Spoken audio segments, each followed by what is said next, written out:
ನಾಡಿನ ಜನತೆಗೆ ಶುಭಾಶಯಗಳು. 2023 ರಾಜ್ಯ ಕಾಂಗ್ರೆಸ್ ಅಧಿಕಾರಕ್ಕೆ ಬಂತು. ದೆಹಲಿಯಲ್ಲಿ ಸಿದ್ದರಾಮಯ್ಯ ಮತ್ತು DK ವರ್ಸಸ್ ಮುಷ್ಟಿ ಯುದ್ಧ ಮುಖ್ಯಮಂತ್ರಿ ಸ್ಥಾನಕ್ಕೆ ನಡೆದು ಹೋಯಿತು. 50-50 ಆಧಾರದ ಮೇಲೆ ಮುಖ್ಯಮಂತ್ರಿ ಸ್ಥಾನದ ಹಂಚಿಕೆಯಾಯಿತು. 3 ವರ್ಷದ ನಂತರ DK ಶಿವಕುಮಾರ್ ಅವರು ಮುಖ್ಯಮಂತ್ರಿ ಆದರು. ಸಚಿವ ಸಂಪುಟದ ರಚನೆ ಮಾಡಿಕೊಂಡು ವಿಧಾನ ಪರಿಷತ್ ಚುನಾವಣೆಯಲ್ಲಿ ಜಯಭೇರಿ ಬಾರಿಸಿ 2ನೇ ಕಂತಿನ ಸಚಿವ ಸಂಪುಟಕ್ಕೆ 60 ದಿನಗಳನ್ನು ತೆಗೆದುಕೊಳ್ಳಲಾಯಿತು. ನಂತರ ಸಚಿವ ಸಂಪುಟದ ಖಾತೆ ಹಂಚಿಕೆಗೆ 10 ದಿನಗಳನ್ನು ತೆಗೆದುಕೊಳ್ಳಲಾಯಿತು. ಹೀಗೆ ಸಚಿವ ಸಂಪುಟದ ವಿಸ್ತರಣೆ ಮತ್ತು ಖಾತೆ ಹಂಚಿಕೆ ಮತ್ತು MLC ಸ್ಥಾನಗಳಿಗೆ 30 ದಿನಗಳು ಕಳೆದರೂ ಇನ್ನೂ MLCಗಳ ನೇಮಕಾತಿ ಆಗಿರುವುದಿಲ್ಲ.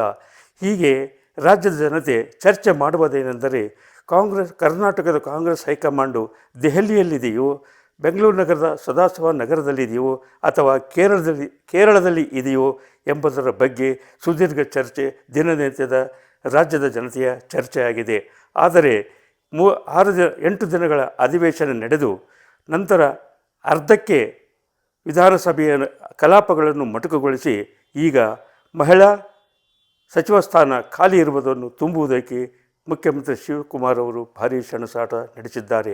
ಆದರೆ ಇನ್ನೊಂದು ಮೂಲಗಳ ಪ್ರಕಾರ ಸಚಿವ ಸಂಪುಟಕ್ಕೆ ಸರ್ಜರಿ ಆಗುತ್ತದೆ ಎಂಬುದು ದಟ್ಟವಾದ ಸುದ್ದಿ ಹರಡಿದೆ. ಈ ಹಿನ್ನೆಲೆಯಲ್ಲಿ ಮುಖ್ಯಮಂತ್ರಿಗಳು ದೆಹಲಿಗೆ ಹೋದರೆ ಇತ್ತ ಹೈಕಮಾಂಡ್ ಅಧ್ಯಕ್ಷರಾದ ಮಲ್ಲಿಕಾರ್ಜುನ ಖರ್ಗೆ ಅವರು ಬೆಂಗಳೂರಿನತ್ತ ಬರುತ್ತಿದ್ದಾರೆ ಎಂದು ವರದಿಯಾಗಿದೆ. ಹೀಗೆ ಹೈಕಮಾಂಡ್ ಬುಲಾವ್ ಹಿನ್ನೆಲೆಯಲ್ಲಿ ಮುಖ್ಯಮಂತ್ರಿಗಳು ದೆಹಲಿಗೆ ಹೋಗಿ ಸಚಿವ ಸಂಪುಟದ ಸರ್ಜರಿ ಬಗ್ಗೆ ಸುದೀರ್ಘ ಚರ್ಚೆ ನಡೆಸಿ ಅಂತಿಮ ತೀರ್ಮಾನ ತೆಗೆದುಕೊಳ್ಳುವರು ಎಂಬ ಭರವಸೆ ರಾಜ್ಯದ ಜನತೆಯಲ್ಲಿ ಮೂಡಿದೆ. ಹೀಗೆ ಮಹಿಳಾ ಕೋಟಾದಲ್ಲಿ 6 ಜನ ಶಾಸಕಿಯರು ಭಾರೀ ಸೆಣಸಾಟ ನಡೆಸಿದ್ದಾರೆ. ನಯನಾ ಮೋಟಮ್ಮ, ಕನಿಜಾ ಪಾತೀಮ್ ಮತ್ತು ಲಕ್ಷ್ಮೀ ಹೆಬ್ಬಾಳ್ಕರ್, ಅನ್ನಪೂರ್ಣ ತುಕಾರಾಮ್, ಬಲ್ಕಿಸ್ ಬಾನು, ರೂಪಕಲಾ ಇವರು ಮಹಿಳಾ ಕೋಟಾದಲ್ಲಿ ಸ್ಪರ್ಧೆಯಲ್ಲಿರ್ತಕ್ಕಂಥ ಶಾಸಕಿಯರು. ಹೀಗೆ ಇವರಲ್ಲಿ ಯಾರಿಗೆ ಸಚಿವ ಸ್ಥಾನ ದೊರೆಯುವುದು ಎಂಬುದು ಪ್ರಶ್ನೆಯಾಗಿದೆ. ಬೆಂಗಳೂರು ನಗರದ ಜಮೀರ್ ಅಹ್ಮದ್ ಸಚಿವ ಸಂಪುಟದಿಂದ ತೆಗೆದರೆ ಕನಿಜಾ ಪಾತೀಮ್ ಸಚಿವರಾಗುವುದು ಖಚಿತ ಎಂದು. ಆದರೆ ಇತ್ತ ಬಲ್ಕಿಸ್ ಬಾನು ಹೆಸರು ಪ್ರಬಲವಾಗಿ ಕೇಳಿಬರತೊಡಗಿದೆ. ಈಗ SC ಕೋಟಾದಲ್ಲಿ ರೂಪಕಲಾ ಮತ್ತು ನಯನಾ ಮೋಟಮ್ಮ ಇಬ್ಬರಲ್ಲಿ ಯಾರು ಸಚಿವರಾಗುತ್ತಾರೆ ಎಂಬುದು ಕೆಲವರ ಚರ್ಚೆಯಾಗಿದೆ. ಇನ್ನೊಂದು ಕಡೆ ಹೇಳಬೇಕಂದ್ರೆ ಜಿಲ್ಲಾ ಪಂಚಾಯಿತಿ ಮತ್ತು ತಾಲೂಕು ಪಂಚಾಯಿತಿಯಲ್ಲಿ ರಾಜ್ಯದಲ್ಲಿ ಹೆಚ್ಚಿನ ಸೀಟುಗಳನ್ನು ಪಡೆಯಬೇಕಾದರೆ ಲಕ್ಷ್ಮೀ ಹೆಬ್ಬಾಳ್ಕರ್ ಇವರಿಗೆ ಸಚಿವ ಸ್ಥಾನ ಕೊಡಲೇಬೇಕೆಂದು ಹೈಕಮಾಂಡ್ ಇತ್ತೀಚೆಗೆ ನಿರ್ಧಾರ ಮಾಡಿದೆ ಎಂದು ತಿಳಿದು ಬಂದಿದೆ.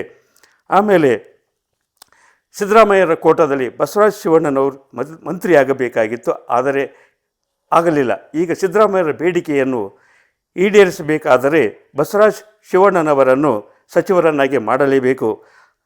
ಬೆಂಗಳೂರು ನಗರದಲ್ಲಿ ಕೃಷ್ಣಪ್ಪ ಮತ್ತು ಪ್ರಿಯಾ ಕೃಷ್ಣ ಇವರಿಗೆ ಹೈಕಮಾಂಡ್ ಕೊಟ್ಟ ಆದೇಶದಂತೆ ಅವರ ಭರವಸೆಯನ್ನು ಈಡೇರಿಸಬೇಕಾದರೆ ಯಾರನ್ನು ಸಚಿವ ಸಂಪುಟದಿಂದ ತೆಗೆಯಬೇಕು, ಯಾರನ್ನು ಸಚಿವ ಸಂಪುಟಕ್ಕೆ ಸೇರಿಸಿಕೊಳ್ಳಬೇಕು ಎಂಬುದರ ಬಗ್ಗೆ ಸುದೀರ್ಘ ಚರ್ಚೆ ನಡೆದಿದೆ.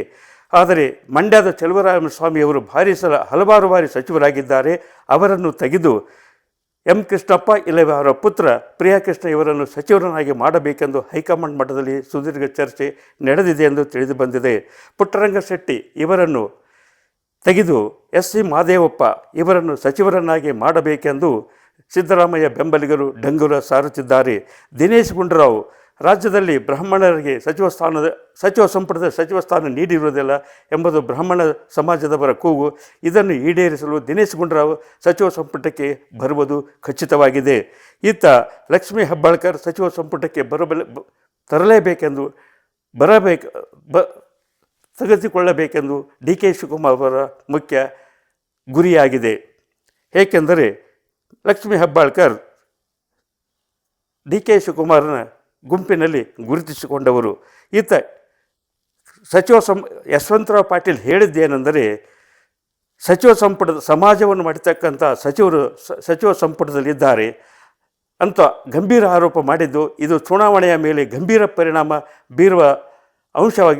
ಬೀರುವ ಸಾಧ್ಯತೆ ಇರುವುದರಿಂದ ಇವರು ಯಶವಂತರಾವ್ ಪಾಟೀಲ್ ಇವರನ್ನು ಸಚಿವ ಸ್ಥಾನ ನೀಡುವುದು ಹೈಕಮಾಂಡ್ ಸಚಿವ ಸ್ಥಾನ ನೀಡುವುದು ಖಚಿತ ಎಂದು ಅವರ ಬೆಂಬಲಿಗರು ಬಹಿರಂಗ ಡಂಗುರ ಸಾರಿಸಿದ್ದಾರೆ.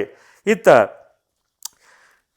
ಕೋನ್ ರೆಡ್ಡಿ ಇವರನ್ನು ಕಾರ್ಮಿಕ ಸಚಿವರನ್ನು ಬಿಟ್ಟು ಕೋನ್ ರೆಡ್ಡಿ ಇವರನ್ನು ಸಚಿವರನ್ನಾಗಿ ಮಾಡಿದರೆ ಯಾರೂ ಆಶ್ಚರ್ಯಪಡುವಂತಿಲ್ಲ. ಇನ್ನೊಂದು ಕಡೆ ಹೇಳಬೇಕಂದ್ರೆ HK ಪಾಟೀಲ್ ಇವರನ್ನು ಗದಗ ಜಿಲ್ಲೆಯವರು, ಪಕ್ಕದ ಜಿಲ್ಲೆ ಕೊಪ್ಪಳ ಜಿಲ್ಲೆಗೆ 2 ಸ್ಥಾನ ಕೊಟ್ಟಿದ್ದಾರೆ. ಅದರಲ್ಲಿ ಒಬ್ಬರನ್ನು ಬಿಟ್ಟು HK ಪಾಟೀಲ್ ಇವರಿಗೆ ಸಚಿವ ಸ್ಥಾನ ಕೊಡುವುದು ಖಚಿತ ಎಂದು ಖರ್ಗೆ ಬೆಂಬಲಿಗರು ಬಹಿರಂಗ ಡಂಗುರ ಸಾರಿದ್ದಾರೆ.